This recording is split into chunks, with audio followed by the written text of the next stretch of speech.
বাংলাদেশ ব্যাংকের তথ্য তো এমনও দিচ্ছে যে এই সময়টায় বিদেশিরা বাংলাদেশে বিনিয়োগ না করলেও বাংলাদেশিরা বিদেশে বিপুল পরিমাণ বিনিয়োগ করছে। বাইরে গিয়ে সম্ভব হচ্ছে, এখানে সম্ভব হচ্ছে না কেন?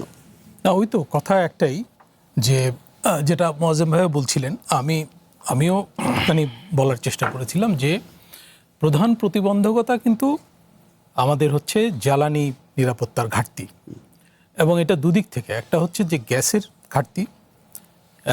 মোয়াজ্জেম ভাই যেটা বলছেন আমি সম্পূর্ণ একমত যে গ্যাসের ডিমান্ড কিন্তু বাস্তবে অনেক বেশি।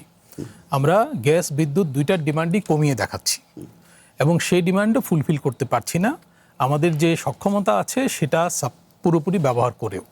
যেটা ডক্টর জাহেদ বলছিলেন যে 100 কোটি ঘনফুট হচ্ছে ঘাটতি, তো এটা হচ্ছে মানে সরকারি হিসাব।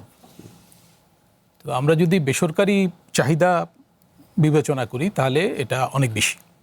আরেকটা হলো যে আমাদের কিন্তু গ্যাস ভিত্তিক শিল্পগুলোর পাশাপাশি যে শিল্পগুলো একেবারেই বিদ্যুৎ এর উপর নির্ভরশীল, যেমন গ্রামগঞ্জে যেসব ক্ষুদ্র উদ্যোগ আছে, তাই না, মুরগির খামার, মাছের খামার, হ্যাঁ, ক্ষুদ্র শিল্প, যেগুলোতে গ্যাস খুব প্রয়োজনীয় না কিন্তু বিদ্যুৎ প্রয়োজনীয় খুবই, সেগুলো কিন্তু খুবই সাফার করছে। তাদের ভয়েস নাই বলে আমরা তাদের কথা কিন্তু খুব একটা জানতে পাচ্ছি না।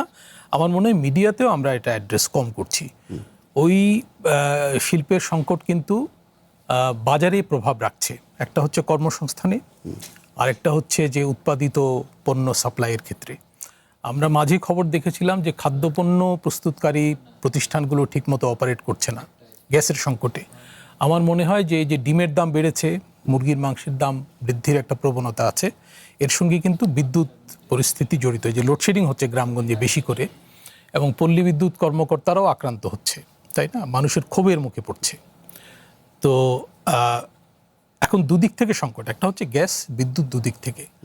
তো এই অবস্থায় কিন্তু এই আলোচনাটাও হচ্ছে যে আমরা গ্যাস থেকে বিদ্যুতে বেশি করে শিফট করতে পারি কিনা, অর্থাৎ গ্যাস কম ব্যবহার করে বিদ্যুৎ বেশি ব্যবহার করতে পারি কিনা, আর আমরা বিদ্যুৎ ব্যবহারে, গ্যাস ব্যবহারে আমরা দক্ষ হতে পারি কিনা, অর্থাৎ যাতে কম লাগে এবং উৎপাদন খরচও যাতে কম হয়। এই সব আলোচনা সম্প্রতি মোয়াজ্জেম ভাইয়ের একটা সেমিনার করেছেন, সেখানে কিন্তু গার্মেন্টস সেক্টরে কিভাবে খরচ কমানো যায়, এগুলোর দক্ষ ব্যবহার করা যায়, এইসব দিকে মনোযোগ বাড়ছে।